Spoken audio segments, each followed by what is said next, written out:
তায়েফের দুষ্টু ছেলেদেরকে আমার পিছনে লাগাই দিছে, জোরে জোরে বলেন নাউজুবিল্লাহ।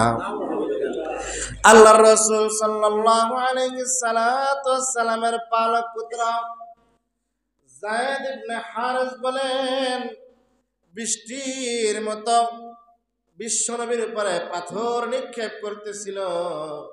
হাদিস প্রমাণ করে, আম্মা জান আয়েশা বলেন, ওই দিন আমার হাবিবের পিঠ মুবারক দেখি চালনের মতো কেমন জানি চালনি হয়ে গেছে।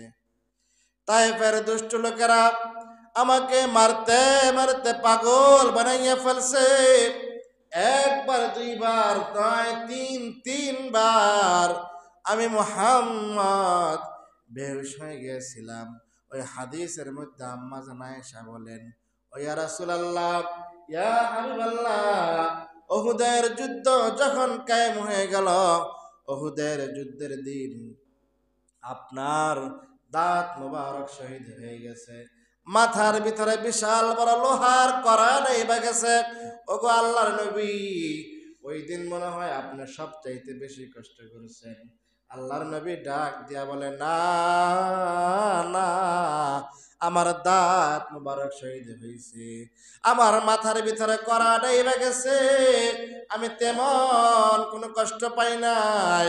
যেই দিন তায়েফের ময়দানে আমার চাচা ছিল না, আমার বিবি ছিল না, আমি একা ছিলাম। ওই তায়েফের ময়দানে যখন তায়েফবাসীরা আমার উপরে বৃষ্টির মতো পাথর নিক্ষেপ করেছে, আমার গা থেকে কাঁচা রক্তগুলা ঝর্ণার মতো পড়ছে, ওই দিন আমি সবচাইতে বেশি কষ্ট পাইছি। জোরে বলেন আল্লাহু আকবার। তায়েফের মানুষগুলা ইসলাম ধর্ম গ্রহণ করে না, বরং নবীকে পাল্টা আমার দূর করে দিল। তায়েফ থেকে মক্কায় যখন আবার ফিরে আসলো, মক্কার বেঈমান কাফেররা ডাক দিয়া বলে, হে মুহাম্মদ, তুমি শুধু বারবার বলো এক আল্লাহ আছে, এক আল্লাহ আছে। তুমি যে তায়েফের ময়দানে গিয়া মার খাইলা, তায়েফের ময়দানে গিয়া রক্ত দিলা, তায়েফের ময়দানে ছোট্ট ছোট্ট মানুষগুলা তোমাকে ঢিল মারল, তায়েফের ময়দানে পাগলের মতো তোমার গলার মধ্যে রশি লাগাইয়া তায়েফের ময়দানে তোমাকে এত কষ্ট দিল, তোমার আল্লাহ কোথায় ছিল? মক্কার মানুষগুলা বলে, মুহাম্মদ, তুমি যে এক আল্লাহ আল্লাহ করো, এক রব রব করো, তুমি যে এতিম মানুষ, তোমার বাবা নাই, মা নাই, তোমার বিবি মারা গেল, তোমার চাচা, যে চাচা তোমাকে এরকম ভাবে অনেক সহযোগিতা করত, সেই চাচাও নাই, তুমি যে এতিম মানুষ, তুমি যে তায়েফের ময়দানে আল্লাহর দাওয়াতের কাজের জন্য গেছিলা, সে আল্লাহ তোমার লগে কই ছিল? তুমি যে মায়ের খাইলা, তোমার আল্লাহ ছিল কই? এটা তো স্বাভাবিক, ঠিক না? মনির ভাই, আপনার সামনে শুক্রবার সামনে বইবেন, আজকে বলেন আপনি আগে আগে আয়, কোনার মধ্যে বয়ে থাকেন, সামনে এসে যারা আগে আইবেন সামনে বইবেন। এটা তো স্বাভাবিক যুক্তিতেই ধরে। তুমি যে এক আল্লাহ আল্লাহ করো, এক রবের দাওয়াত দাও, এক মালিকের দাওয়াত দাও, তুমি যে তায়েফের ময়দানে গিয়ে শেষা মাইটটা খাইলা, তোমার যে ছোট্ট ছোট্ট পাগলগুলো তোমাকে পাগল বলে শিশুরা পর্যন্ত তোমার উপরে নির্যাতন চালাইলো, তখন তোমার আল্লাহ কয়েছিল? এটা স্বাভাবিক প্রশ্ন, ঠিক না? দেখা জিনিস। ভাইয়েরা আমার, এমন মুহূর্তে আল্লাহ রাব্বুল আলামিনের পয়গম্বরকে ডাক দেয়া বলেন, পয়গম্বর, মক্কার কাফের বেঈমান মুশরিকগুলা আপনার সাথে টিটকারি করে, আমি আল্লাহ তো আপনার সাথে আছি। যখন তায়েফের ময়দানে আপনি মার খাইছিলেন, 3-4 জন শক্তিশালী ফেরেশতা আপনার কাছে গিয়ে হাজির হয়েছে। ওগো হাবিব, আপনি বলেন তাদেরকে আমি বাতাসের মধ্যে উড়াই দেই। ওগো হাবিব, আপনি বলেন 2 পাহাড়ে দিয়ে ফিনিশ দিয়া দেই, তাদের অঞ্চলের মধ্যে আগুন ধরাই দেই। আল্লাহর পয়গম্বর বলে, না না, আমি হলাম রহমাতাল লিল আলামিন, তাদেরকে ধ্বংস করা যাবে না। তারা যদি ঈমান না আনে, তাদের পরবর্তী বংশ পরম্পরা ঈমান আনবে। জোরে বলেন সুবহানাল্লাহ। ও আল্লাহর নবী, আপনি তায়েফ থেকে ফিরে যাওয়ার পরে মক্কার মানুষগুলো আপনাকে এই সমস্ত কথাবার্তা বলে, চিন্তার কোনো কারণ নাই, পেরেশানির কোনো কারণ নাই। আপনাকে আমি অতি শীঘ্রই আমার কাছাকাছি নিয়ে আসবো। জোরে বলেন সুবহানাল্লাহ। এই সেখান থেকে মেরাজের ঘটনা। আল্লাহ বলছে, নবী গো, আপনারা মক্কার মানুষগুলো এই সমস্ত প্রশ্ন করে না যে আমি আল্লাহ কই ছিলাম, আমি আল্লাহ যে কই আছি ওখানে আপনাকে নিয়ে মজুরে বলেন সুবহানাল্লাহ। লম্বা চূড়া আলোচনা। আল্লাহর পয়গম্বর উম্মে হানির ঘরের মধ্যে ছিলেন। উম্মে হানির ঘরের মধ্যে থাকা অবস্থায় দুইজন ফেরেশতা তুইলা নিয়ে আসছে। জোরে বলেন সুবহানাল্লাহ। তাফসীরের কিতাবের মধ্যে পাওয়া যায় আল্লাহর পয়গম্বরকে 3 থেকে 4 বার ওপেন হার্ট সার্জারি করছে। উম্মে হানির ঘর থেকে হাতিমে কাবার সামনে আনিয়া আল্লাহর পয়গম্বরের বুক মোবারক ফারছে। অর্থাৎ আল্লাহর পয়গম্বরের এরকম বুকটা ফারিয়া ভিতরের পেটের যত অংশ আছে সবগুলা একটা স্বর্ণের থালার মধ্যে রাখছে। জোরে বলেন সুবহানাল্লাহ। এই যে এখন ওপেন হার্ট সার্জারি করে না, ওপেন অপারেশন করে, এটা ওখান থেকেই আসছে। হ্যাঁ, ওপেন হার্ট সার্জারি কইরা কলজা গুরজা ফ্র্যাকচার যা আছে সবগুলা একটা স্বর্ণের থালের মধ্যে রাখছে। রাসূলুল্লাহর ঈমানটা আরেক থালের মধ্যে রাখছে, হিকমত আরেক থালের মধ্যে রাখছে। সব কিছুকে জমজমের পানি দিয়া দুইয়া মুইসা আবার এখানে সিলাই করে দিয়েছে। জোরে বলেন সুবহানাল্লাহ। রাসূলুল্লাহর একজন সাহাবী 10 বছরের খাদেম ছিল। উনি বলে যে আমি নিজে আমার চামড়ার চোখ দিয়ে দেখছি রাসূলুল্লাহর এই বুক মুবারকের মধ্যে সিলির দাগ আছে। সুবহানাল্লাহ। 3 থেকে 4 বার এরকম হার্ট সার্জারি করা হয়েছে, অর্থাৎ পরিষ্কার পরিচ্ছন্ন করা হয়েছে। কেউ বলেন জান্নাতের পানি দিয়ে পরিষ্কার করা হয়েছে, কেউ বলেন আল্লাহ তাআলার কুদরতি পানি দিয়ে পরিষ্কার করা হয়েছে, কেউ বলে মনি মুক্তার পানি দিয়ে পরিষ্কার করা হয়েছে। সুবহানাল্লাহ। সেখান থেকে হাতিমে কাবার সামনে আল্লাহর পয়গম্বর এশারের নামাজ আদায় করিয়া একটা চাদর মাথার মধ্যে দিয়া কেমন জানি শুয়ে রয়েছে। মনটা খারাপ, তায়েফের জমিনে গেলাম, আমার সাথে তারা কিরকম আচরণ করলো, আমার পুরা দেহের মধ্যে পাথরের ইট খাইলাম। এমন সময় আল্লাহ রাব্বুল আলামিনের পক্ষ থেকে জিবরাইল আলাইহিস সালাতু ওয়াস সালাম আসে। আসিয়া বলে, ইয়া রাসূলুল্লাহ, ইয়া হাবিবাল্লাহ, এই যে আপনার জন্য একটা বোরাক আনা হয়েছে। জোরে জোরে বলেন সুবহানাল্লাহ। নবী গো, আপনার জন্য বোরাকটা আনছি। বোরাক এটা অনেক শব্দ, অনেক ব্যাখ্যা বিশ্লেষণ, লম্বা চড়া আলোচনা। গোড়ার চাইতে একটু ছোট, গাদার চাইতে একটু বড়, দেখতে সাদা। হ্যাঁ, বোরাক এটা বারকম থেকে আসছে, অর্থাৎ বিদ্যুতের গতি যেরকম এই বোরাকের দৃষ্টির শেষ সীমানা পর্যন্ত কদম ফালায়। সুবহানাল্লাহ। আল্লাহর রসুল এই বোরাকের মধ্যে উঠলেন, আল্লাহর রসুলকে বাইতুল মুকাদ্দাস নিয়ে গেলেন। জোরে বলেন সুবহানাল্লাহ। বাইরা আমার, প্রত্যেকটা নবী আদম পয়গম্বর থেকে ঈসা পয়গম্বর পর্যন্ত প্রতিটা নবী প্রতিটা মুহূর্ত বারবার আল্লাহ রাব্বুল আলামিনের দরবারে কান্নাকাটি করত আর বলতো, হে দয়ার মালিক আল্লাহ, জমানার নবী না বানাইয়া আখিরি পয়গম্বর সাইয়্যিদুল মুরসালিন খাতামান নাবিয়্যিন আশরাফে আম্বিয়া রসুল কিবরিয়া সাইয়্যিদুল ইমাম সাইয়্যিদুল বাশার জনাবে মুহাম্মদুর রাসূলুল্লাহ সাল্লাল্লাহু আলাইহি সাল্লাতু ওয়াসসালামের উম্মত যদি বানাইতেন তাহলে আমাদের জীবন ধন্য হয়ে যাইত। প্রত্যেকটা নবী পর্যন্ত এরকম আল্লাহ তাআলার কাছে সদা সর্বদা ফরিয়াদ করছে, কিন্তু আমার আল্লাহ দয়া কইরা মায়া কইরা বিনা দরখাস্তে আমাদেরকে আমাদের নবীর উম্মত বানাইছেন। জোরে বলেন না আলহামদুলিল্লাহ। হ্যাঁ, প্রত্যেকটা নবী এরকম ফরিয়াদ করছে আল্লাহ তাআলার কাছে। ওই নবীদের ফরিয়াদ আল্লাহ রাব্বুল আলামিন মেরাজের রাত্রে কবুল করছে। যখন আল্লাহর পয়গম্বরকে এই বাইতুল মুকাদ্দাস নিয়ে গেছেন, ওই বোরাকটা একটা খাম্পার মধ্যে বান্ধিছেন, যে খাম্পার মধ্যে অনেক নবী আলাইহিস সালাতু ওয়াস সালাম গোড়ার লাগাম লাগাই রাখছিল। ভাইরা আমার, আল্লাহর পয়গম্বর ওই পিছনের দিকে বসে আছে। পিছন দিকে বসে থাকার কারণ কি? কারণ নবী আমার পেরেশান। আল্লাহ রাব্বুল আলামিন আমাকে মক্কা থেকে বাইতুল মুকাদ্দাস নিয়ে আসছেন, এখন জানি আবার কই নিয়ে যায়।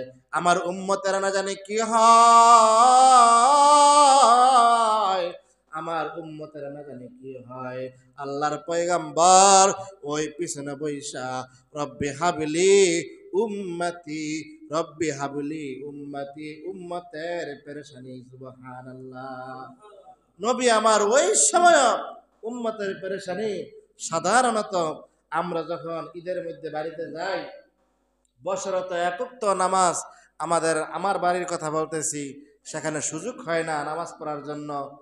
থাকি আপনাকে এখানে, থাকি নারায়ণগঞ্জে বাসা নিয়ে, হ্যাঁ, তাই সুযোগ হয় না গ্রামের বাড়িতে। যখন ঈদের মধ্যে বাড়িতে যায়, যখন 10-20 জন 50 জন আলেম ওলামা একসাথে হয়, যখন মাঝখানে আমি বসা থাকি, তখন দিলের মধ্যে একটা তামান্না থাকে যে আমগো এলাকার মুরব্বী যদি আমার কইতে যে বাজান তুমি নামাজটা পড়ো, ঠিক না, এরকম একটা আফসোস থাকে। বা আরেকজনের দিলের মধ্যে থাকে যদি আমারও দিতে নামাজটা পড়াইতাম সুন্দর করে কি পড়াইলাম, এরকম থাকে না। আমরা যখন বিভিন্ন জায়গায় যাই, 10-20 জন আলেম ওলামা একসাথে হইলে একটু ফিকির করি যে আমি যদি নামাজটা পড়াইতারি, হ্যাঁ, মানে একটা ফিকির থাকে আর কি। ঠিক তদরূপ নবী আলাইহিস সালাতু ওয়াস সালাম যখন বাইতুল মুকাদ্দাস গেছেন, আদম পয়গম্বর থেকে ঈসা পয়গম্বর পর্যন্ত সমস্ত নবীদেরকে আল্লাহ রাব্বুল আলামিন বাইতুল মুকাদ্দাস হাজির করছে। জোরে বলেন সুবহানাল্লাহ। প্রত্যেক নবীর দিলের হালত হাদিসের ইবারত বুঝায় এমন ছিল যে আদম পয়গম্বর থেকে ঈসা পয়গম্বর মুহাম্মদ পর্যন্ত এখানে আছে, কিন্তু যদি আমি এই মুহূর্তে 2 রাকাত নামাজ পড়াইতে পারতাম তাহলে আমার একটু কি মানে একটু ভাল লাগতো আর কি। প্রত্যেক নবীর হালত এমন ছিল, কিন্তু আমাদের নবীর হালত এমন ছিল না। আমাদের নবীর হালত ছিল শুধুমাত্র উম্মতের ফিকির, উম্মতের ফিকির। জোরে বলেন আল্লাহু আকবার। ভাইরা আমার, কিতাবের মধ্যে পাওয়া যায় আল্লাহ রাব্বুল আলামিনের ইশারায় জিবরাইল আলাইহিস সালাতু ওয়াস সালাম আযান দিছেন, আর 2 রাকাত নামাজ হবে জামাতের সাথে। এমন মুহূর্তে কে নামাজ পড়াইবে সবাই মনে মনে প্রস্তুতি নিচ্ছে।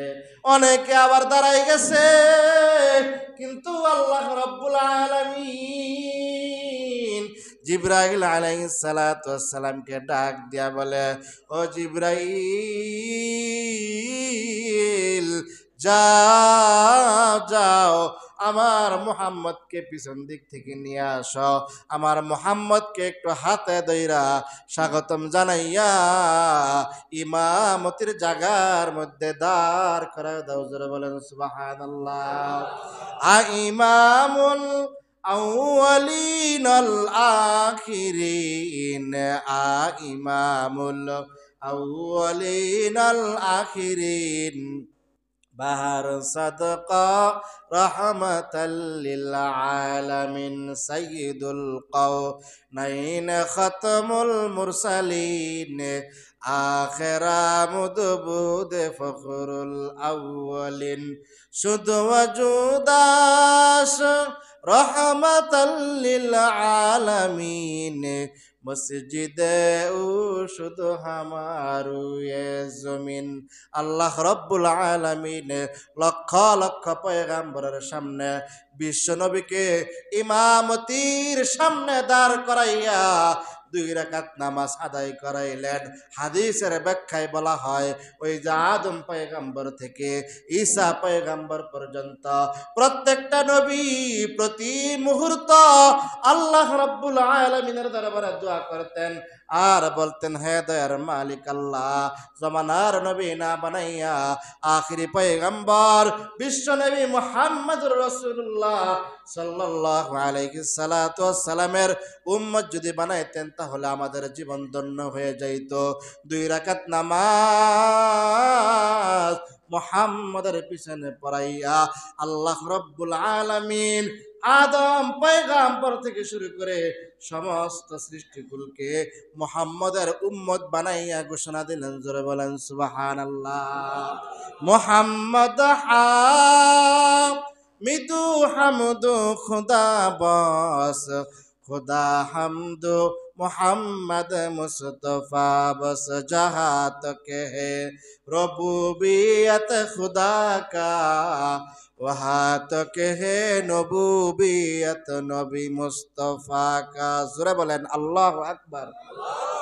2 রাকাত নামাজ শেষ করছে, লক্ষ লক্ষ পয়গম্বর সিরিয়াল ধরছে, বিশ্ব নবীরে পাইছি, বিশ্ব নবীর সাথে একটু মুসাফা করে নেই। জোরে বলেন আল্লাহু আকবার। এক এক করে মুসাফা করছে। মুসাফা শেষ করার পরে সিরাতের কিতাবের মধ্যে পাওয়া যায় মসজিদের ডান পাশে তালিম করার জন্য বিশেষ বিশেষ আল্লাহর পয়গম্বররা বসছেন। ওখানেও আল্লাহর পয়গম্বরকে ডাক দিয়ে নিয়ে গেছেন। জোরে বলেন সুবহানাল্লাহ। তালিম করার সময়ও আল্লাহর পয়গম্বরকে আমির বানাই দিয়েছেন, যা আপনি এখানে বসেন। তাহলে বোঝা যায় আল্লাহর নবীর দাম অন্যান্য নবীর চাইতে কম না বেশি? জোরে বলেন, কম না বেশি? শুধু আল্লাহর নবী দাম অন্যান্য নবীর চাইতে বেশি, না উম্মতের দামও অন্যান্য নবীর চাইতে বেশি? উম্মতের। জোরে বলেন না সুবহানাল্লাহ।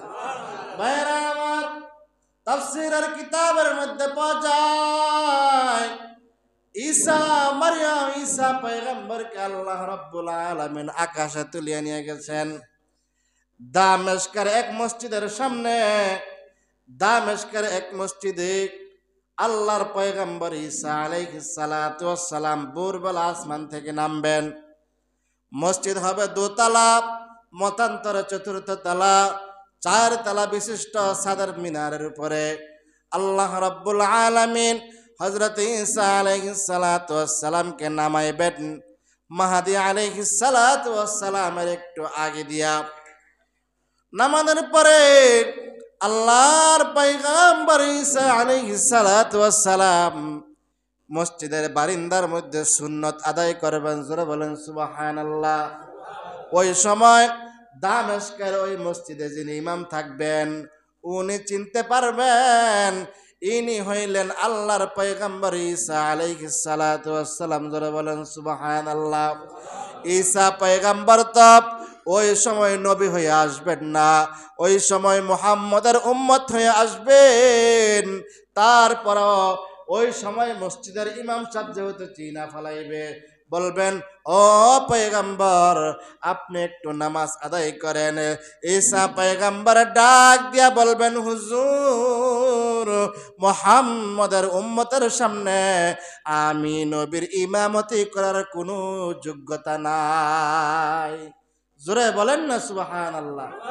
ভাইয়েরা আমার, বাইতুল মুকাদ্দাস থেকে আল্লাহর পয়গম্বরকে বুরাকের মধ্যে উঠাইলেন।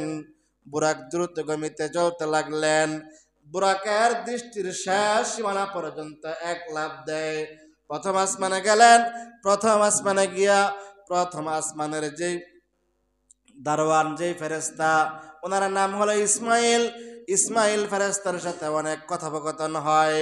প্রথম আসমানে ঢুকার পরে আদম পয়গম্বরের সাথে সাক্ষাৎ হয়ে যায়। জোরে বলেন সুবহানাল্লাহ। অনেক লম্বা চড়া আলোচনা। আদম পয়গম্বর বিশ্বনবীকে দেখা অনেক খুশি হয়ে যায়। আদম পয়গম্বরের সামনে কোটি কোটি মানুষ দেখা যায়। আদম পয়গম্বর আরো খুশি হয়ে যায়। জিবরাইল আলাইহিস সালাতু ওয়াস সালামকে আদম পয়গম্বর জিজ্ঞাসা করে যে এরা কারা? বলে এরা সবাই আপনার সন্তান। জোরে বলেন সুবহানাল্লাহ। আদম পয়গম্বর আরো খুশি হয়ে যায়। এবার আদম পয়গম্বর ডান দিকে তাকাইয়া মুস্কি মুস্কি হাসে, বাম দিকে তাকাইয়া একটু কান্না করে আল্লাহর পয়গাম্বর হযরত জিবরাইল আলাইহিস সালাতু ওয়াস সালামকে জিজ্ঞাসা করে, ও ভাই জিবরাইল, আদম আলাইহিস সালাতু ওয়াস সালাম আমাদের পিতা, উনি ডান দিকে তাকাইয়া হাসেন, বাম দিকে তাকাইয়া কাঁদেন কেন? আল্লাহর পয়গাম্বরের প্রশ্নের জবাবে জিবরাইল আলাইহিস সালাতু ওয়াস সালাম উত্তর দেয়, ইয়া রাসূলুল্লাহ, ইয়া হাবিবাল্লাহ, আদম পয়গাম্বর যখন ডান দিকে তাকায় তখন ওনার জান্নাতি সন্তানদের চেহারা দেখতে পায়। জোরে বলেন সুবহানাল্লাহ। যখন বাম দিকে তাকায় তখন ওনার জাহান্নামী সন্তানদের চেহারা দেখতে পায়। এই জন্য উনি ডান দিকে তাকাইয়া হাসেন আর বাম দিকে তাকাইয়া কান্না করেন। আল্লাহ তাআলার কাছে দোয়া করি, আল্লাহ তাআলা যেন আদম পয়গাম্বরের ডান পাশে আমাদেরকে রাখেন। সকলে বলেন আমিন। ভাইয়েরা আমার, আল্লাহর পয়গাম্বর অনেক লম্বা চূড়া আলোচনা। এখানে দ্বিতীয় আসমানে উঠেন। দ্বিতীয় আসমানে উঠার পরে দুইজন নবীর সাথে সাক্ষাৎ হয়। এই দুইজন নবী তারা পরস্পর আত্মীয়তার সম্পর্কের দিক দিয়ে খালাতো ভাই। বলেন সুবহানাল্লাহ। ইয়াহইয়া আলাইহিস সালাতু ওয়াস সালাম আরেকজন নবী আলাইহিস সালাতু ওয়াস সালাম আছেন, দুইজনের সাথে সাক্ষাৎ হয়। 3 নম্বরে গিয়া হযরত ইউসুফ আলাইহিস সালাতু ওয়াস সালামের সাথে তৃতীয় আসমানের মধ্যে সাক্ষাৎ হয়। জোরে বলেন সুবহানাল্লাহ। ইউসুফ আলাইহিস সালাতু ওয়াস সালামের চেহারা মোবারক দেখা আমাদের নবী আশ্চর্য হয়ে গেছে। মনে হয় দুনিয়ার অর্ধেক সৌন্দর্য দিয়া আল্লাহ তাআলা ইউসুফ পয়গাম্বরকে বানাইছেন। জোরে বলেন সুবহানাল্লাহ। ইতিহাস প্রমাণ করে ইউসুফ আলাইহিস সালাতু ওয়াস সালামের চেহারা দেখা মিশরের নারীরা নিজের আঙ্গুল কাইটা ফেলাইছে। ঘটনা শোনেন নাই? মিশরের নারীরা ইউসুফ পয়গাম্বরের চেহারার দিকে তাকাইতে গিয়া, তার সৌন্দর্য ভোগ করতে গিয়া এরকম ভাবে নিজের আঙ্গুল কাইটা ফেলাইছে। আম্মা জান আয়েশা রাদিয়াল্লাহু তাআলা আনহা বলেন, কেউ যদি আমার নবীর চেহারার দিকে তাকাইতো সে তার কলজা কাইটা ফেলাইতো, তারপরও দিশে আসতো না। জোরে বলেন না আল্লাহু আকবার। তার মানে ইউসুফ পয়গাম্বরের চাইতে আমাদের পয়গাম্বর হাজার গুণ অনেক সৌন্দর্যের অধিকারী ছিলেন। আল্লাহ তাআলা বানাইছেন।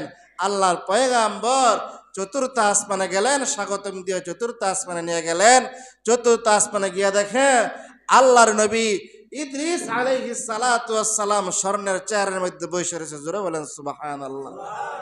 ভাইয়েরা আমার, গভীর মনোযোগ দিয়ে শুনি।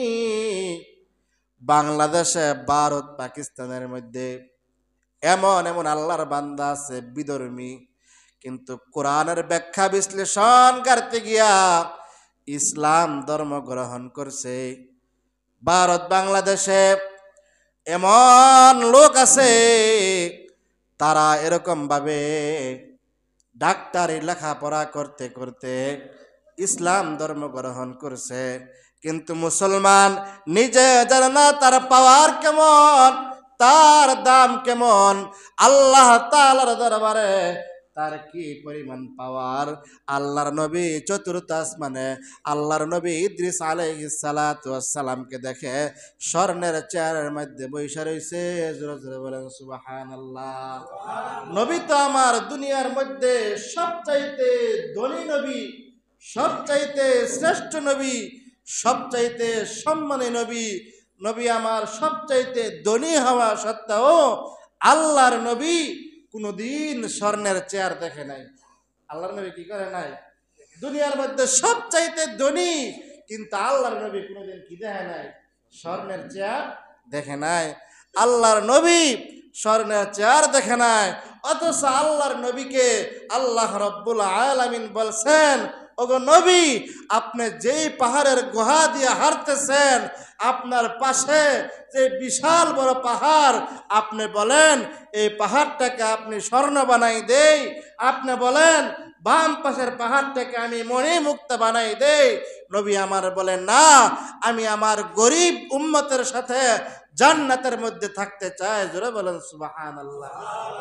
ভাইরা আমার, আল্লাহর নবী দুনিয়ার মধ্যে সবচাইতে শ্রেষ্ঠ নবী, ধনী নবী। আল্লাহর পয়গাম্বর ধনী হওয়া সত্ত্বেও লাগাতার 4 দিন 5 দিন কোনো বেলা খাবার খাইতে পারে নাই। 2 থেকে 3 মাস আল্লাহর পয়গাম্বরের ঘরের মধ্যে চুলা জ্বলে নাই। কিতাবের মধ্যে পৌঁছায় আল্লাহর পয়গাম্বরের 9 জন স্ত্রী। আল্লাহর পয়গাম্বর তো আল্লাহ তাআলার পয়গাম্বরই সারাদিন একজন কাফেরের বাড়িতে গিয়া কূপের পানি টানছে। সারাদিন একজন কাফেরের বাড়িতে গিয়া কূপের পানি টানছে। বিকাল বেলা রোজ দিবে, তৎকালীন সময়ে খুরমা খেজুর, শুকনা খেজুর, ভালো খেজুর, মন্দ খেজুর মিশাইয়া তাদের কর্মচারীদেরকে দিত। বিকাল টাইমে আল্লাহর পয়গাম্বরের হাত থেকে ওই বাড়িওয়ালার কূপের বালতি সুইটা পইরা গেছে। বাড়িওয়ালা নারাজ হইয়া আর খাবারই দেয় নাই। কেউ কেউ বলেন 2, 4, 5টা খেজুর দিছেন, কেউ কেউ বলেন একটা খেজুর দিছেন।